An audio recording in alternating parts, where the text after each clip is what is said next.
Maria Margall rebent la Copa de Campió de l'última edició de la Lliga Catalana. La penya ha dominat el títol català en les 3 últimes edicions. En canvi, en les 6 primeres temporades, el Barça d'Antoni Serra va exercir un domini aclaparador i va aconseguir tots els campionats. La majoria de les finals de la Lliga Catalana han estat molt anivellades. La 5a edició, disputada a Girona, també es va resoldre en els darrers segons. Tot i que el Barça sempre havia dominat el partit, una inspirada reacció del Joventut va fer possible que el marcador final fos molt ajustat. S'acabava el partit i l'alegria blaurana era més que comprensible. Juan Domingo de la Cruz llançava la darrera pilota després de la victòria blaurana. A la fi, el cava català va arrodonir la festa. Que en aquests moments m'omple de goig és que altres esports també han tirat endavant amb èxit aquesta competició catalana, perquè em sembla que tots els catalans que ens estimem a Catalunya el que volem és que hi hagi una competició que podem dir que és el nostre campió.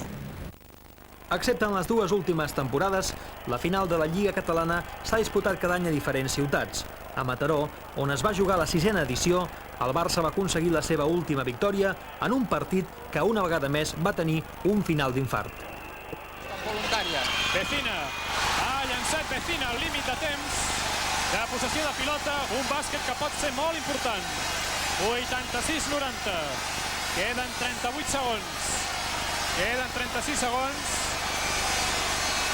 Quan juga Solozábal, per Epi, que se la juga de 3. Bàsquet d'Epi de 3. I temps mort que demana Miquel Nolis. Fa pressing el Futbol Club Barcelona.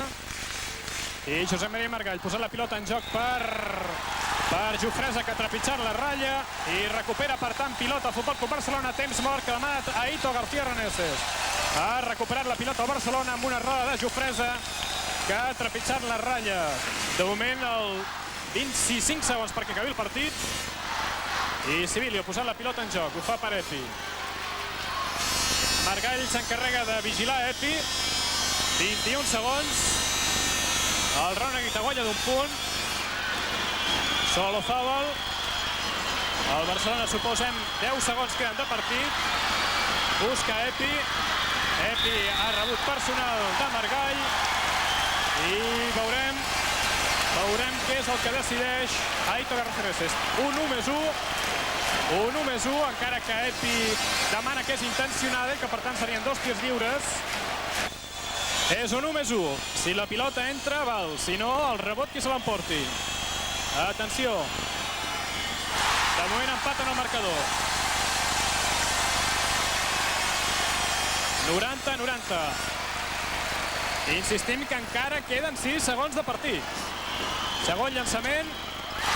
I el Barça que es posa per davant amb un punt. Queden 6 segons de partit. Margall.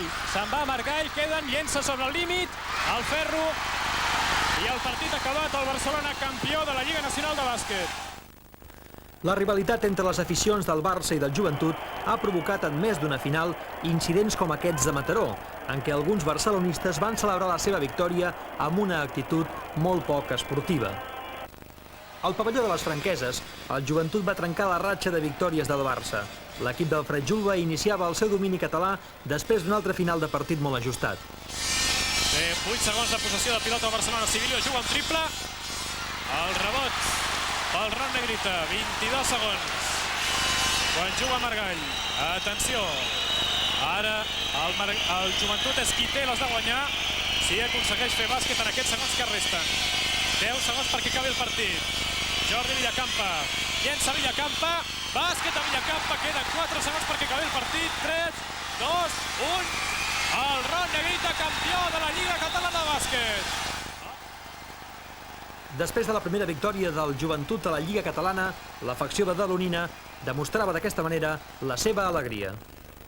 Amb la 8a edició, la Lliga va tornar al Palau d'Esports de Montjuïc. Audi Norris va ser el protagonista del partit, perquè després de demostrar la seva qualitat, es va lesionar greument. Els seus genolls de vidre van demanar el canvi i el pivot nord-americà es veia obligat a anar a Portland per ser sotmès a la primera artroscòpia pel doctor Cook. D'aquesta manera començava el martiri pel pivot nord-americà del Futbol Club Barcelona, que un any després va haver de tornar a Portland per tornar a passar per les mans del doctor Cook. Sense Audi Norris a la pista, el Barça no va tenir opció i el Joventut es va adjudicar la segona lliga consecutiva en un partit molt complet de tot l'equip, tant en defensa com també en atac. Aquí veiem Reggie Johnson amb una jugada individual, darrers segons, 90 a 82, i l'alegria final de la banqueta i dels jugadors que havien fet possible aquesta segona victòria consecutiva del Ram Joventut. I la passada temporada, la penya va acabar el seu domini a la Lliga Catalana amb la tercera victòria consecutiva en un partit que sempre va tenir controlat, però en què hi va haver igualtat en el marcador fins al final. L'equip d'Alfred Julba es va mostrar molt més inspirat, tant en defensa com en atac. Aquesta majoria d'edat estava ja assolida, però que al complir-se aquests 10 anys, aquesta desena edició, l'acaba de consolidar i l'acaba de fer una de les competicions interessants dins del calendari català.